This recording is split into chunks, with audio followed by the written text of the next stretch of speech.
Satuan Polisi dan masyarakat saksinya mengungkap tabir insiden Alor tahun 1959. Di tengah samudera luas kepulauan Indonesia tersimpan lembaran sejarah yang tak tertulis dalam buku-buku pelajaran resmi negara. Sebuah peristiwa yang membeku dalam waktu, terselip di antara debu arsip tua dan bisikan-bisikan saksi mata yang telah lama bungkam.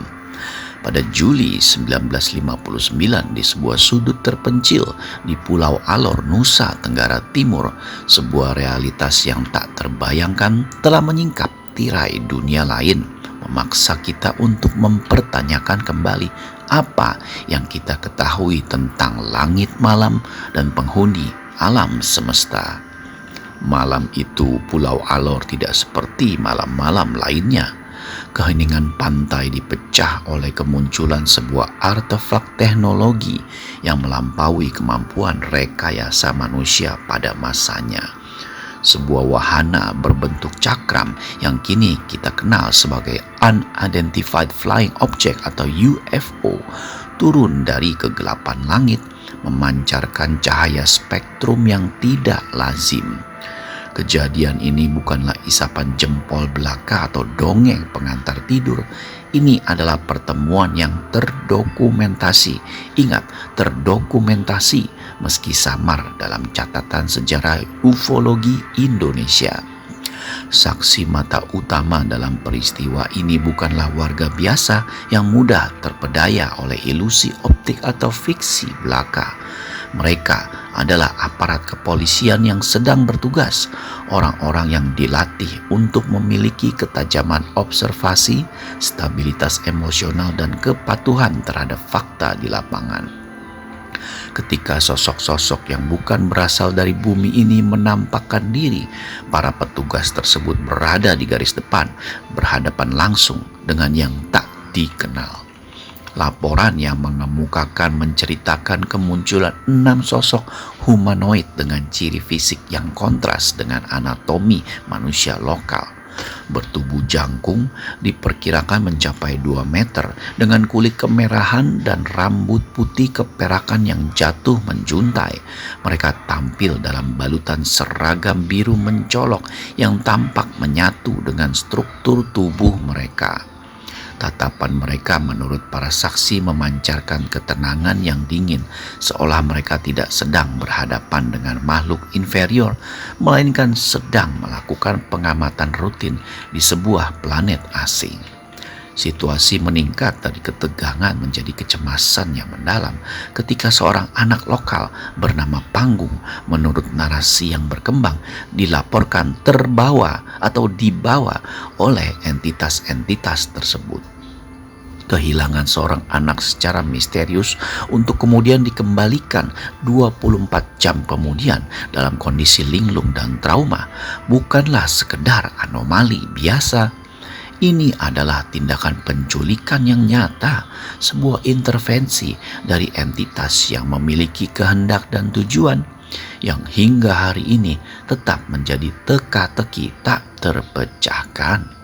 Mungkin bagian yang paling mengguncang dari laporan ini adalah tindakan defensif yang diambil oleh aparat kepolisian dalam upaya melindungi masyarakat dan menghadapi ancaman yang tidak mereka mengerti. Para petugas melepaskan tembakan ke arah sosok-sosok asing tersebut. Namun, apa yang terjadi selanjutnya adalah bukti akan superioritas teknologi mereka. Peluru-peluru yang ditembakkan tidak memberikan dampak sedikit pun, bahkan terkesan memantul atau lenyap begitu saja, seolah menabrak perisai energi yang tidak terlihat. Peristiwa ini menempatkan para polisi tersebut pada posisi yang paling rentan. Mereka yang memiliki otoritas untuk menertibkan situasi justru menjadi tidak berdaya di hadapan kekuatan yang berada di luar hukum dan nalar manusia. Penting untuk dicatat bahwa informasi ini bukanlah sekedar rumor yang tersebar dari mulut ke mulut. Jacob Salatun, tokoh yang dikenal luas sebagai Bapak Ufologi Indonesia, sekaligus pendiri LAPAN atau Lembaga Penerbangan dan Antariksa Nasional, telah mendokumentasikan insiden ini dalam bukunya yang berjudul UFO, Salah Satu Masalah Dunia Masa Kini. Adanya minat dari sosok sekelas Salatun membuktikan bahwa insiden alor ini bukanlah anomali yang diabaikan, melainkan kasus yang dianggap serius oleh orang-orang yang memahami kompleksitas Dirgantara. Namun, mengapa insiden ini tidak menjadi sorotan utama dalam sejarah nasional? Jawaban atas pertanyaan ini mungkin terletak pada kompleksitas politik dan militer pada masa itu. Pengungkapan resmi mengenai keberadaan teknologi atau entitas yang melampaui kemampuan negara dan memicu pertanyaan-pertanyaan sulit yang mungkin belum siap dihadapi otoritas saat itu. Keheningan resmi adalah bentuk perlindungan dalam tanda kutip sekaligus persembunyian yang seringkali menyertai fenomena UFO di seluruh dunia. Berdasarkan kesaksian para petugas yang kredibel di Pulau Alor saat itu, kita dihadapkan pada sebuah kesimpulan yang tidak terelakkan. Indonesia pernah menjadi panggung bagi interaksi dengan entitas yang tidak berasal dari planet ini.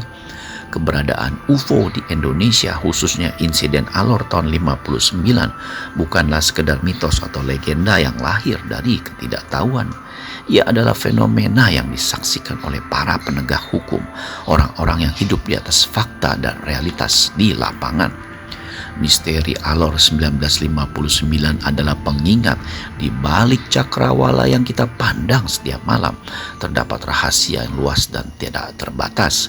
Kita tidak sendirian, dan sejarah kita mungkin lebih dari yang kita bayangkan telah bersinggungan dengan yang tak terduga. Meskipun bukti-bukti fisik telah lama menghilang dan saksi-saksi mata perlahan meninggalkan dunia ini, insiden tersebut tetap berdiri sebagai bukti abadi bahwa ada sesuatu di luar sana dan mereka pernah berkunjung ke Indonesia. Setelah membaca narasi ini, menurut Anda, apakah ketidakterbukaan pemerintah mengenai fenomena semacam ini merupakan tindakan yang tepat demi menjaga stabilitas masyarakat? Ataukah itu merupakan penahanan informasi yang menghalangi kemajuan ilmu pengetahuan umat manusia? Tuliskan komentar Anda atau pendapat Anda di kolom komentar di bawah video ini.